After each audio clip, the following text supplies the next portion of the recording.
Hi, I'm Tanner with Nature's Ultra. This week on CBD 101, we're going to be talking about the history of CBD.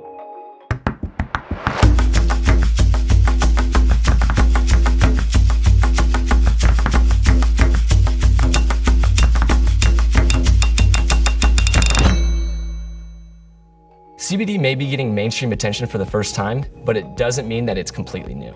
In fact, CBD has a long, fascinating history. The first documented use of medicine derived from cannabis dates all the way back to 2737 BC. But while the cannabis plant has been around for a long time, the recognition that it's comprised of unique compounds called cannabinoids is much more recent. During the rise of modern medicine, cannabis was largely unrecognized by the medical community due to the lack of scientific evidence of how it worked, or even if it worked at all. In 1839, however, an Irish physician and medical researcher named William O'Shaughnessy published a study exploring the effects of cannabis. He also described the possible medical applications of which helped set the stage for future research. In 1940, chemist Robert Kahn identified the structure of cannabis plant in an individual cannabinoid, cannabinol, CBN. Then in 1942, American chemist Roger Adams and his colleagues successfully isolated a cannabinoid for the first time, cannabidiol, CBD. 2 years later, tetrahydrocannabinol, THC, was isolated for the first time. You will likely recognize THC as a psychoactive compound of the plant that causes euphoric effects. That's going to be important later, so keep that in mind. Once scientists understood that there were multiple cannabinoids and were able to isolate them, research into how individual cannabinoids worked began. In 1946, Dr. Walter S. Lowe conducted tests using cannabis on lab animals. He noted that THC caused psychoactive effects on the animals while CBD did not.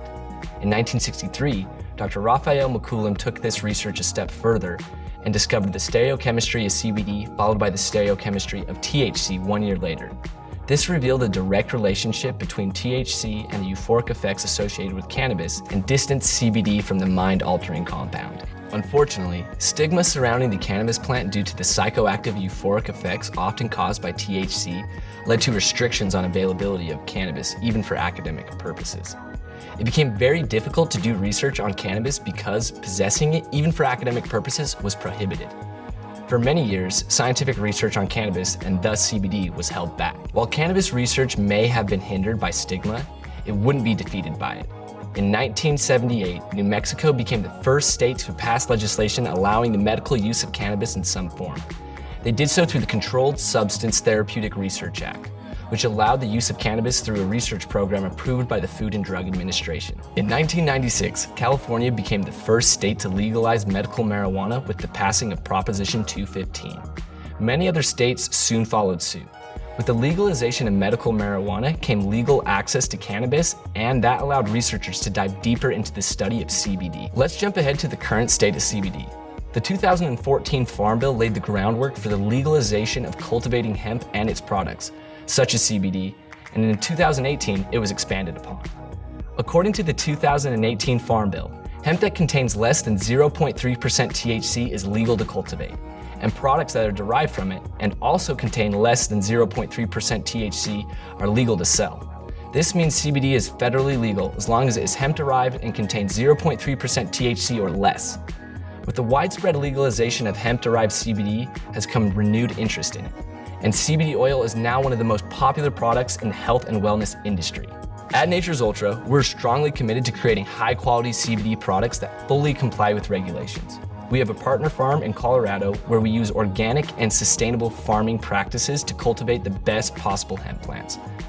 Our quality assurance system tests to ensure that all of our products contain non-traceable amounts of THC, and we publish our lab results so you can be completely confident that your product contains no traceable amounts of THC and is federally legal. That leads us to our final point, CBD's future. Because CBD is widely available now, more and more research is being done.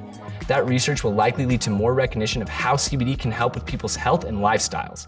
We're confident that for many years to come, CBD will not just be a popular supplement, but one that offers a multitude of benefits for a wide range of people. Thanks for watching another episode of CBD 101. As always, like and subscribe so you don't miss an episode. We'll see you next time.